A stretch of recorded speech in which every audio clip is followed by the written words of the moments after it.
We talked about cleaning up your habits. The main one is this multitasking. What other habits do you need to put on your list? What do you do that's not in your best interest? Make a list, check it twice. Ask yourself why you're doing this. What's your payoff? You don't do things in pattern if you don't get a payoff. So I just want you to identify what is it you do that is not in your best interest that you don't want to do anymore. And that's very important for you to identify because I really want you to resolve that you are going to be you on purpose. That's what I said at the top of this conversation. Remember, I started our conversation last time with saying, decide who you are. What's your image? One of the things that defines your self-image is the right to have boundaries. Remember that? That's what I mean when I say you need to be you on purpose. You need to be you on purpose. You need to decide, this is who I am. I choose it. I own it. I purposely execute this. I make no excuses for it. This is the horse I'm riding. Will it evolve? Will it be a better horse tomorrow than it was today? Of course. We're all somebody different today than we were yesterday, but that doesn't mean at the core you don't know who you are. I know who I am. I accept who I am. I star in my own life. You know, Mark Twain said it really well. He said the two most important days of your life are the day you were born and the day you find out why. Isn't that profound? The two most important days of your life are the day you were born and the day you find out why. That's what I mean when I say be you on purpose. Find out why. Figure it out. Claim it. Own it. That's what I meant when I said be unique, be essential, be relevant. Don't just be unique. Matter where you are. Don't just be furniture. Become meaningful. Be in this world in such a way that if you weren't there, it would matter. I do not want to be in this world in such a way that if I didn't show up, nobody would miss me. I don't want that to be my existence in this world where it's like, I don't show up for 7 or 8 days and somebody goes, where's Dr. Phil? You haven't been around for 7 or 8 days. I didn't even miss him. I want somebody to miss me the minute I'm gone. I'm start looking for me right now if I don't show up. Don't you? Don't you want it to be where like, hey, hold on, we can't go without him. We need him to be here. It's like, I want to be the pilot on the plane. It's like everybody gets on the plane and says, whoa, wait a minute, the pilot's not here. We can't go. I want to be essential to this mission. If we're going to fly somewhere, I want to be in the role of the pilot. Like, we can't go without the pilot. Hold on. We can't leave without him. Be essential. Figure yourself out a role, but be who you are on purpose. Mark Twain was right. The day you're born is pretty important, or you wouldn't be here. And the other day is the day you find out why you were born. Now, remember I said that the secret to success is to know some things that other people don't know. It doesn't matter if it's as a parent. It doesn't matter if it's at work. Wherever you are, you need to be essential. I talked to you last week about knowing who you are, knowing what your currency is, and stretching yourself. And that means getting out of your comfort zone. That doesn't mean that it's going to always be a success-only journey. It's not. I'm not telling you that when you stretch yourself, you're not going to fall and skin your knees, because you're not going to do a face plant. But I'm going to read you a quote from Theodore Roosevelt. You've heard it before. You probably just haven't thought about it for a long time. So I'm not reading you something you haven't read before. But I want us to focus on it. Listen carefully. You've heard it. It is not the critic who counts, not the man who points out how the strong man stumbles or where the doer of deeds could have done them better.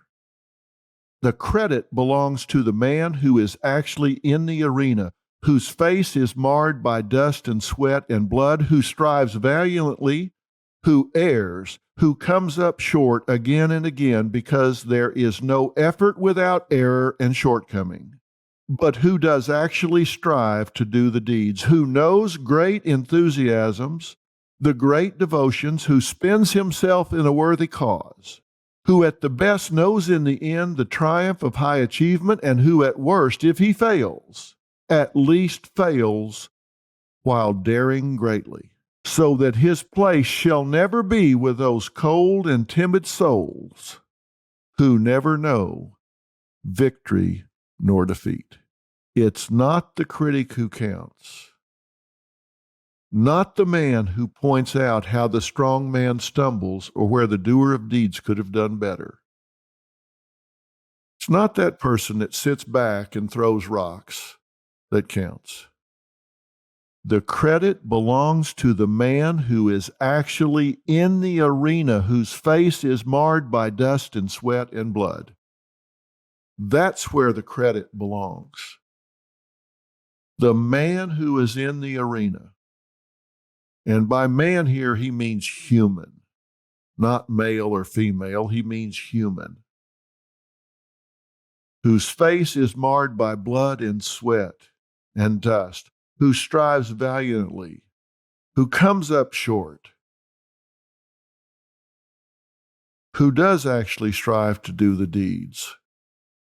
The one that gets in there and mixes it up, who in the end knows high achievement, or if he fails, at least he fails while daring greatly. He's not talking about somebody sitting on the sideline. He's not talking about somebody in their comfort zone. He's talking about somebody that put it on the line and reached for the next level. Now, he's not talking about gladiators here. This is a metaphor, right? The arena he's talking about is life. The arena he's talking about is your life. Are you daring greatly? Are you reaching for that next level? Are you modeling for your children? You need to find something in this life that you're passionate about. If your children don't have passion, you need to help them find something that they're passionate about. And to do that, you need to put down those burdens that you're carrying. You need to unburden yourself. You need to give yourself permission to give yourself a break. You've carried these burdens long enough. Give yourself permission to forgive yourself and put those burdens down. I'm quoting people today for some reason, but Einstein said it really well. He said, we can't solve problems by using the same kind of thinking we used when we created them. That's why I started this by saying I want you to change your thinking. We can't solve problems by using the same kind of thinking we used when we created them. You got to think differently. You got to change the way you approach this world. And that's what I'm asking you to do. And I'm asking you to think about this based on how to change what you want versus being a slave to an agenda. Don't be in reactive mode. What I want you to do is focus on what you want. Don't get up and react to the world where you get up and do Monday what you did last Monday just because it's what you did last Monday. Is it what you want to do? And if it's not what you want to do, then start a process of change to get more of what you want to do. Now, I understand if you're working as an accountant and you don't like that, you can't just quit tomorrow and start flying freight out of Africa or something. I get that. I'm not trying to get you to be some kind of exotic dreamer. But I told you, this is not a dress rehearsal. The middle word in life is if. L-I-F-E. If. You don't want to be on your deathbed saying, what if I had done this? What if I had done that? You want to answer that question. So I want to stimulate your thinking here with a few questions.